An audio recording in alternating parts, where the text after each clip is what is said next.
მოდი პირველ რიგში სახარებას შევეხოთ, დღევანდელ სახარებას. დღეს სახარებაში ასეთი რამ იქნა ამოკითხული, ანუ იგულისხმება ის სახარება, რაც წირვაზე წაიკითხებოდა. უფალი ამბობს, რომ ეს არის ლუკას სახარების მე-11 თავი. უფალი ამბობს, რომ ითხოვეთო და მოგეცემათ, ეძიეთ და იპოვითო.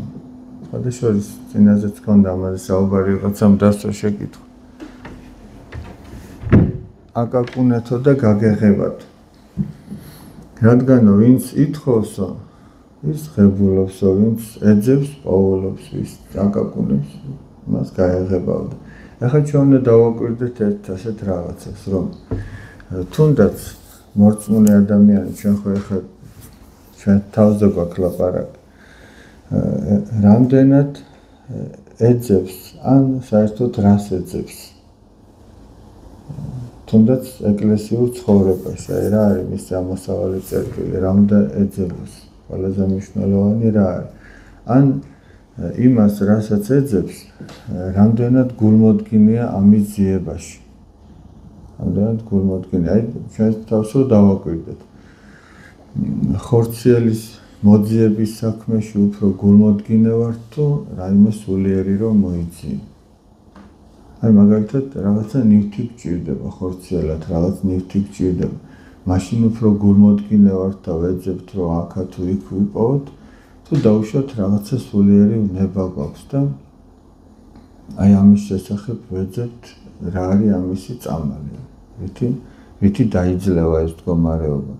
მაგალითად აი იღუმენი ნიკონის შესახებ წერია ასეთი რამ, რომ სახარებაშიო, რომ კითხულობდა სახარებას, თუ რაიმეს ვერ გაიგებდა, არ მოისვენებდა მანამდე, სანამ არ გადაიკითხავდა წმინდა მამათა წიგნებს და სანამ იმის პასუხს არ იპოვიდა.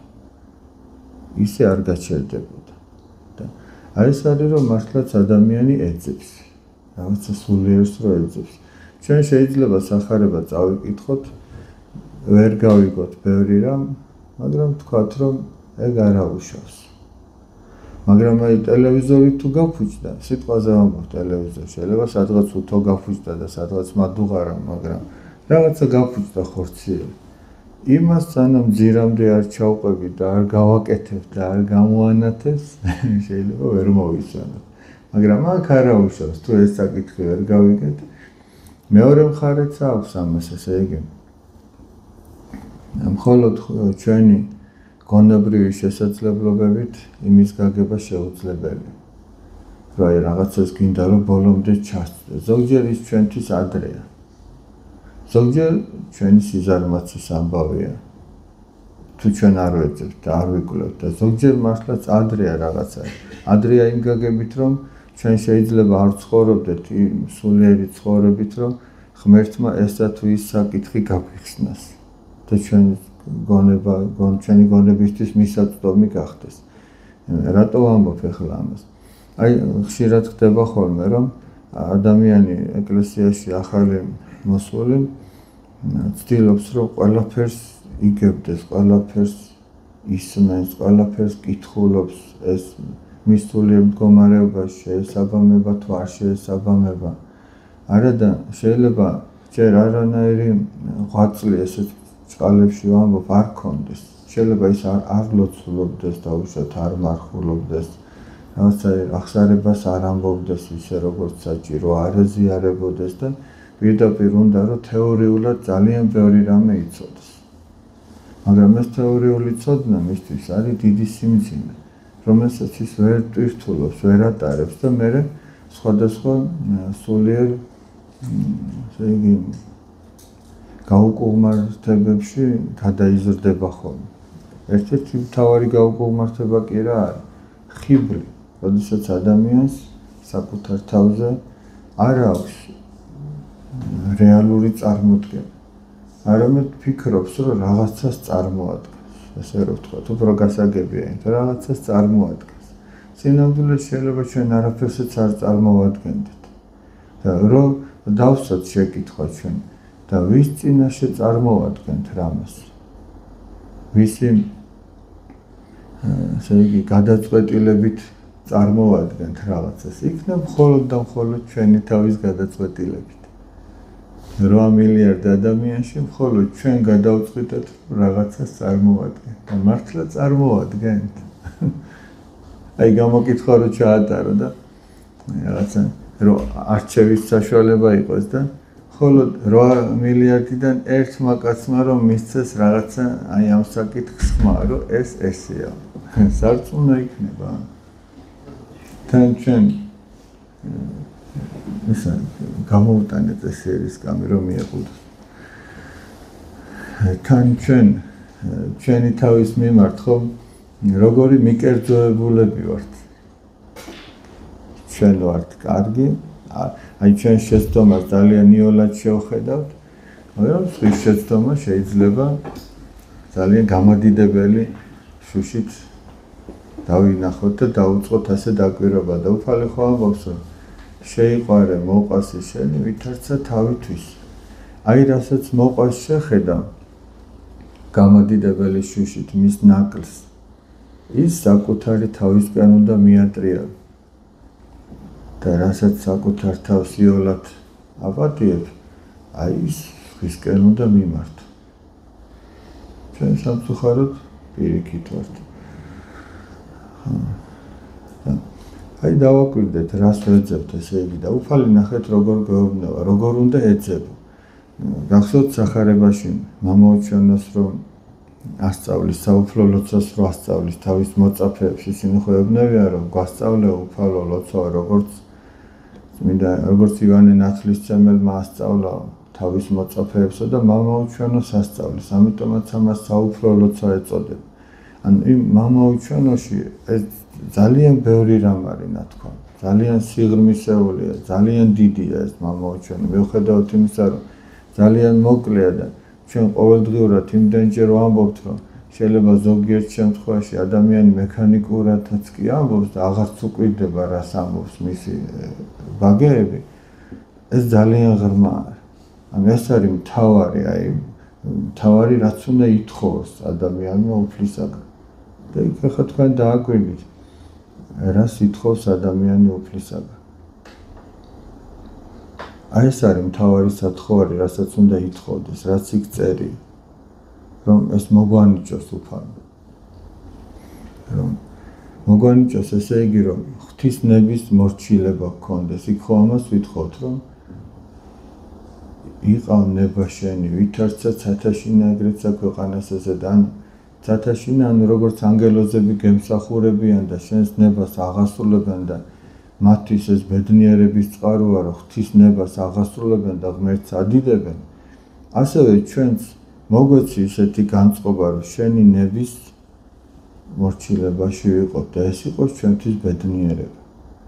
მოგვანიჭე უფალო ძალა იმისა, რომ ჩვენი ცხოვრებით შენი სახელი წმინდა თითვლებოდეს. ესე არ ვუყოთ წმინდა იყავს სახელი შენი. ამით რას ვამბობთ, რომ რა უჩვენოთ ღვთის სახელი წმინდა არ იქნება, მისი წმინდას არაფერი არ შეელახავს, მაგრამ ეგ იმას ნიშნავს, რომ ჩვენ ვითხოვთ, რომ ჩვენი ცხოვრებითაც განდიდდებოდეს და ადამიანების თვალში წმინდა იქმნებოდეს შენი სახელი, აი უშუალოდ ჩემი ცხოვრებით, აი ამას ვითხოვთ. ვითხოვთ, რომ მოგვიტევოს ჩვენ ცოდები, როგორც ჩვენ მიუტევებთ.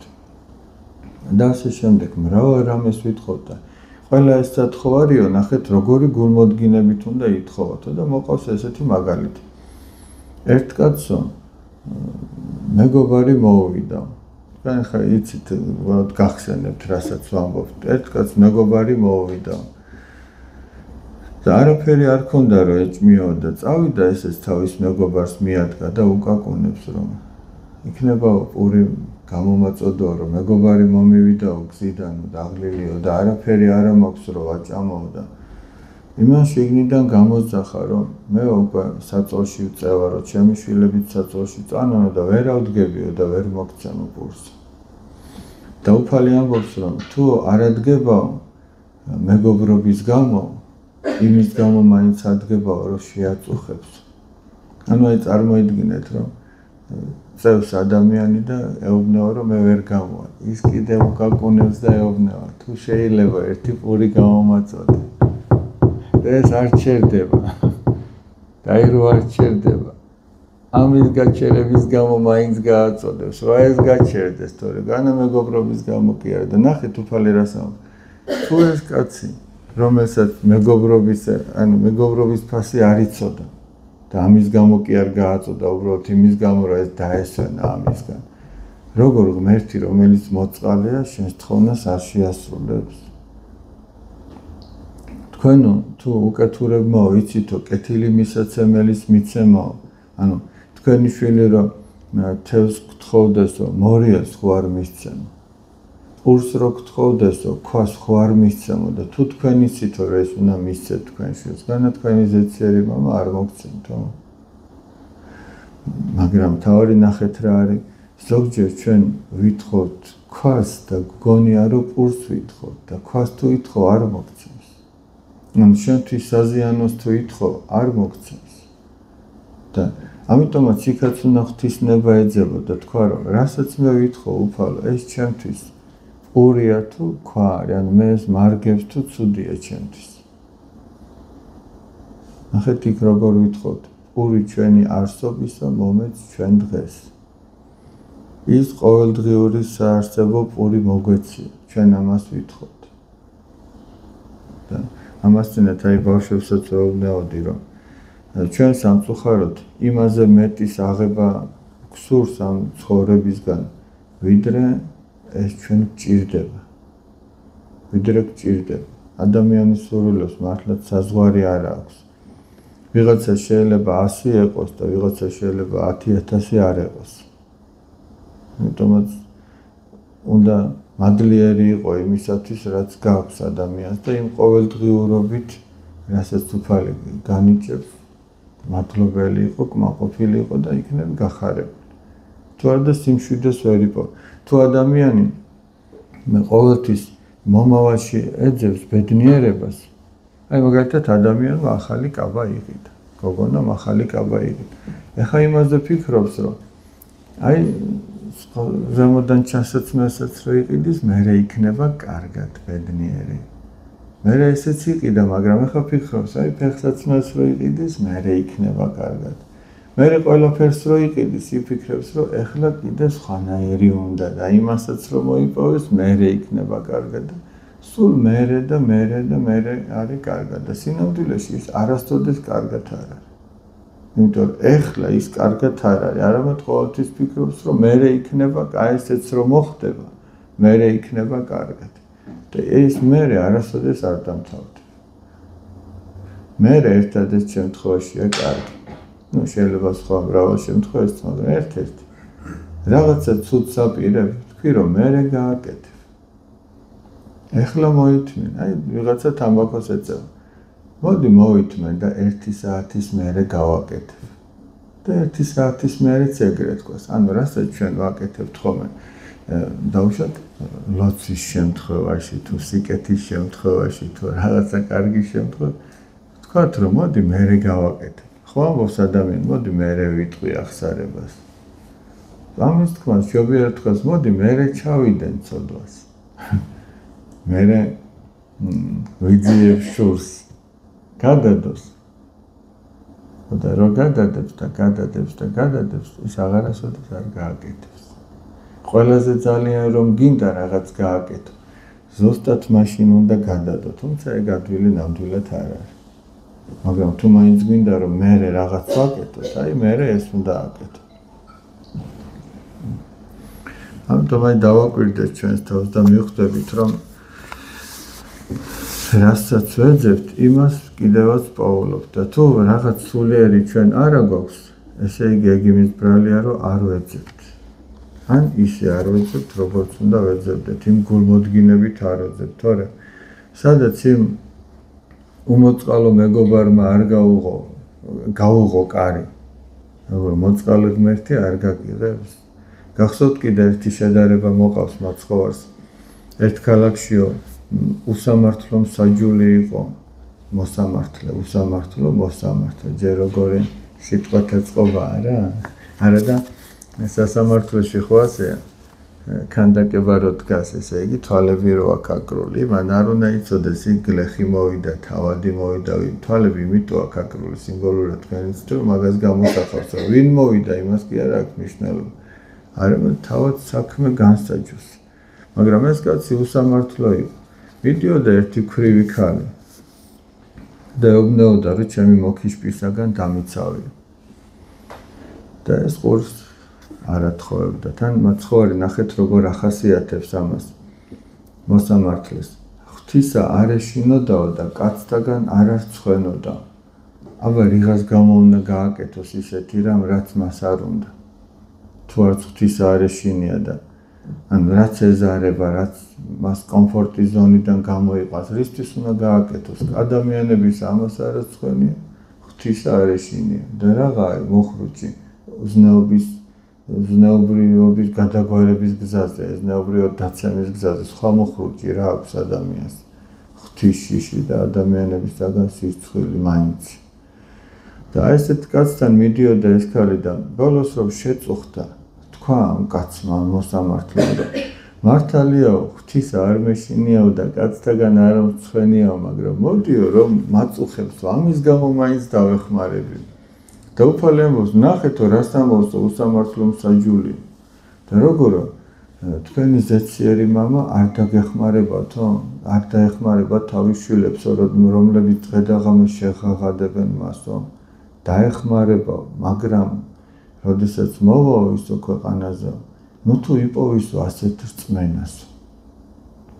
ანუ როგორი რწმენაც ამ ქალს ჰქონდა, რომ მიუხედავად იმისა, რომ იცოდა, რომ ის კაცი არ დაეხმარებოდა, მაინც არ დაცხრა, მაინც მიდიოდა, მაინც ითხოვდა. და ნუ თუ ადამიანი იქნება ასეთი, რომ მაინც ითხოვს. თუ ერთხელ და ორჯერ რო ითხოვს იტყვის, არ მისრულდება და გაანებებს თავს. აი, ზოგჯერ არის ხოლმე, რომ ადამიანი რაღაცას ეწვალება სპორტსმენია თუ სხვა, ერთხელ გააკეთებს ორჯერ და არ გამოდის და გაანებებს თავს. ეგრე არ გამოდის. ერთხელ და ორჯერ წარუმატებლობამ თუ ადამიანი შეაშინა, ის წარმატებას ვერ მიაღწევს.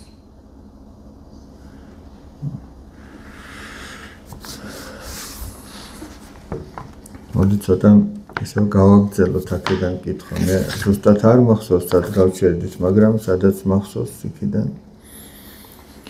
თითოეული სათნოება მოითხოვს შრომას. ეს არის აბა ზოსიმეს სული სასარგებლო სწავლანი. თითოეული სათნოება მოითხოვს შრომას, დროს, ჩვენს სურვილს, პირველ ყოვლისა კი საღვთო სინერგიას, ანუ ღვთის თანამოქმედებას. სინერგია არის საღვთო ნებას, რომ ადამიანური ნება თან ხვდება, ანუ ორი ნების თანხვედრა. ღმერთს ხო უნდა რომ გვაცხონოს და ჩვენც რო გვინდა რომ ცხონდეთ, ხო? ქმედითად რო გვინდა, ისე კი არა, მხოლოდ მინდა და არაფერი არ ვაკეთოთ.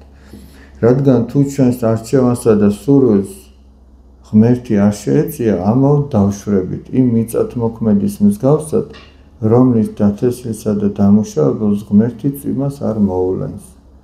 თავის მხრივ ღვთის შეწევნას წინ უნდა უსწრებდეს ლოცვა ვედრება, რადგან მისი მეშვეობით მოვიპოვებთ ღვთის წყალობას. ხოლო თუ ლოცვას უგულებელყოფთ, ან უგულოდ და ზერელად ვილოცებთ, როგორ აკურთხებს ღმერთი ჩვენ შრომას? ან კიდევ თუ სიზარმაცე და სულმოკლეობა შეგვიფხრობს, როგორც მრავალჯერ მithქვამს, არაფრის მიღების ღირსი არ ვიქნებით, რადგან ღმერთი ადამიანის გულმოდგინებას ხედავს და მის შესაბამისად გასცემს წყალობას. განა აბა მოსეც თავიდან ავაზაკი არ იყო, გახსოვთ წინააღმდეგობას, რაზეც ვისაუბრეთ. განა უამრავი ბოროტება არ ჰქონდა ჩადენილი და მისი ჭირვეული ხასიათის გამო არ გააძევა ბატონმა, მაგრამ როდესაც დიდი მხნეობითა და მოშურნეობით შეუდგა სამოღვაწეო ცხოვრების გზას, ყველამ ვიცით სათნოების როგორ საზომს მიაღწია და ღვთის რჩეულ მონათა შორის იქნა შერაცხილი, რის შესახებაც მოგვითხრობს ღირსი პალადი. ანუ ეს პალადი არის ადამიანი, რომელმაც აღწერა ლავსაიკონი. ლავსაიკონი არის წმინდა მამათა მოღვაწეობიდან ამოკრეფილი პატარ-პატარა ეპიზოდები. ლავსე იყო ასეთი თავადი და მის საპატივსაცემად მოიარა მონასტრები და ამისთვის შეადგინა ეს წიგნი და ამიტომაც ლავსაიკონი ეწოდება. ჩვენ კი სიზარმაცის გამო თანდათანობით ვკარგავთ მოშურნეობას, რომელიც სოფლიდან გამოსვლისას გქონდა. ვეჯაჭვებით მიწიერ და უმნიშვნელო ნივთებს, მათზე ვცვლით ღვთისა და მოყვასის სიყვარულს და ვეპატრონებით მათ, როგორც საკუთარს და არა ღვთისგან მიღებულს. ანუ რაი გვაქვს, რომელი არა მიგიღებიეს, ხოლო უკეთო მიგიღებიეს, რაისა იქადი ვითარცა არა მიღებულს, ამბობს წმინდა წერილი. განა ღატაკია უფალი და არ ძალუც, რომ ის სიკეთე მოგმადლოს, რომელიც წმინდა მამამთავრებს უბოძა და გამდიდრა, რომ დაენახა სარგებელს მივიღებდით მონიჭებულისაგან, მაგრამ ვჭრეთ ჩვენს ზედაპირულობასა და იმას, რომ საკუთარი უნიათობის გამო მცირედითაც კი გვევნება და ვზიანდებით. ამიტომ თავისი კაცმოყვარეობით ბევრს აღარ გვანდობს, რათა სრულიად არ დავიღუპოთ. რადგან როგორც ადრეც თქვი, ღმერთს რომ ენახა ვისარგებლეთ მცირედით, მაშინ მრავალს გვიბოძებდა. და თუ ეს ასე არ არის, მაშინ ვის დააგონა მორწმუნეთ, რომ მოეტანათ ფული და მოციქულების ფერხთით დაედოთ. თუმცა როგორც მრავალჯერ მithქვამს, ღმერთმა როგორც ჩვენმა სახიერმა მამამ მოგცა შესაძლებლობა ყველაფრისგან სარგებელი მიგვეღო. ჩვენ კი ნივთებზე მიჯაჭვულობითა და საღვთო მადლის ბოროტად გამოყენებით ვანიავებთ და ვკარგავთ ამ წყალობას და ჩვენივე უკეთური აზროვნების გამო ღვთიბოძებული სიკეთე გვაზიანებს. ანუ საუბარი რომ მოციქულებთან აწყობდნენ მორწმუნეები, ნიშნავს იმას, რომ პირველ თავებში აღწერილია საქმე მოციქულთაზეა ლაპარაკი, აღწერილია ქრისტიანთა ცხოვრების წესი და ერთ-ერთი რაც უმნიშვნელოვანესი იყო ის, რომ საკუთრებას არავინ არ თვლიდა, ანუ თავისად არავინ არ თვლიდა რაღაცა ნივთებს და ყველაფერი საერთო ჰქონდათ. ვისაც რაღაცა ჰქონდა, მოდიოდა მოციქულთა ფერხთით აწყობდა და ისინი უნაწილებდნენ იმას, ვისაც არ ჰქონდა ეს. წარმოიდგინეთ, როგორი ეს არის დაცლილია ადამიანი ყოველგვარი მიჯაჭვულობისაგან, რომ ეს ჩემია, ის ჩემია. დღეს ხო ესეა, რაღაცა ნივთების გამო შეიძლება ერთმანეთი კიდევაც დახოცონ ადამიანებმა, ერთმანეთი შეიძლონ, რაღაც უსიამოვნება, პატარა ნაგლეჯი მიწის გამო რაღაცა უსიამოვნება ჰქონდეთ, კუბოს კარამდე, ესე იგი და არაერთი მოხვდა ეგეთი.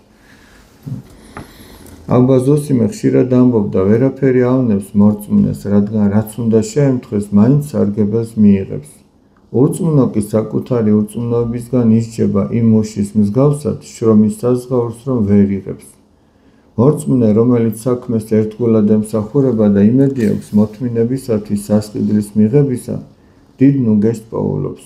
ურწმუნომ კი, რომელსაც ბატონისგან საზღაურის მიღების იმედი დაუკარგავს, რით ინუგეშოს თავი. მცირედიც რომ შეემთხვეს, ზის და ფიქრობს, მან ასე მითხრა, მე ამას ვეტყვი. ლპება ძვირის ხსენებაში და შეუძლებელს გეგმავს, რომლის განხორციელება არ ძალუძს. შეხედეთ ადამიანებს, მათ საკუთარი ჩანაფიქრის შესრულებას არ ხელეწიფებათ, მხოლოდ ის შეუძლიათ, რის უფლებასაც ღმერთი მისცემს იმ მიზეზით, მხოლოდ მან რომ იცის. ხშირად მავანი სხვისთვის ბოროტს განიზრახავს. თუმცა უფალი წინ აღუდგება და უქმად ჩაილვის მისი განზრახვა. ამგვარად მხოლოდ და მხოლოდ ადამიანების არჩევანი გამოიცდება. რამდენმა სცადა ზიანი მიეყენებინა მამამთავრებისთვის, მაგრამ რადგან უფალმა ეს არ დაუშვა, ვერვინ შეძლო მათი ვნება, როგორც წერია. არა აუფლა კაცსა ვნებად მათთა და ამხილა მათთვის მეფეთა. ნუ შეეხებით ცხებულსა ჩემსა და წინასწარმეტყველთა ჩემთა შორის ნუ უკეთურობთ. ხოლო თუ ღმერთი მოისურვებს საკუთარი ძლიერების ჩვენებას, ულმობელი ადამიანების გულებსაც კი მოწყალება აღძრავს, როგორც დანიელის წინასწარმეტყველებაში წერია. და მისცა ღმერთმა დანიელს წყალობაი და შეწყნარება წინაშე საჭურის მთავრისა. ანუ თუ ღმერთი ინებებს, ყველგან დაიფარავს თავის მოყარე ადამიანს. ნეტარია კაცი, რომელიც ღვთისადმი წადიერებითა და მისწრაფებით მართებულად მოემზადა მისი მადლის მისაღებად, რადგან ღმერთი არასდროს მიატოვებს მას, არამედ მუდამ დაიფარავს, მაშინაც კი, როცა უმეცრების გამო თავად არ ევედრება მას. სწორედ თქვა ერთმა ბრძენმა, ბრძენს ღმერთი იფარავს. რამდენჯერ სცადა საულმა ნეტარი დავითის მოკლა, რა არ იღონა, რა ხრი კი არ მოიგონა. საული იყო პირველი მეფე ისრაელისა, დავითი მეორე მეფე და ის ემტერებოდა შურის გამო დავითს. ერთ-ერთი ბრძოლიდან როდესაც ბრუნდებიან, დავითი მაშინ პატარა ბიჭია. გაიძახიან, რომ საულმა მოკლაო 1000-ებიო და დავითმა 10,000-ებიო. და ამის შემდეგ შური ჩაუსახლდა მეფე საულს გულში და ემტერებოდა მეფე დავითს. მაგრამ რადგან დავითს უფალი იფარავდა, საულის ყოველი ჩანაფიქრი ამოიყო და ვნების ნაცვლად დავითის ხელშიც კი ჩავარდა. თუმცა ებრალებოდა ნეტარს იგი, რადგან არ ჰქონდა გულში ბოროტება, რომელსაც კაცი წყობიდან გამოჰყავს. კითხეს აბა ზოსიმეს, როცა ადამიანს შეურაცხყოფენ, ან მასზე ძირს ამბობენ და ავად მოიხსენებენ, რა უნდა გააკეთოს, რომ არ გაარისხდეს?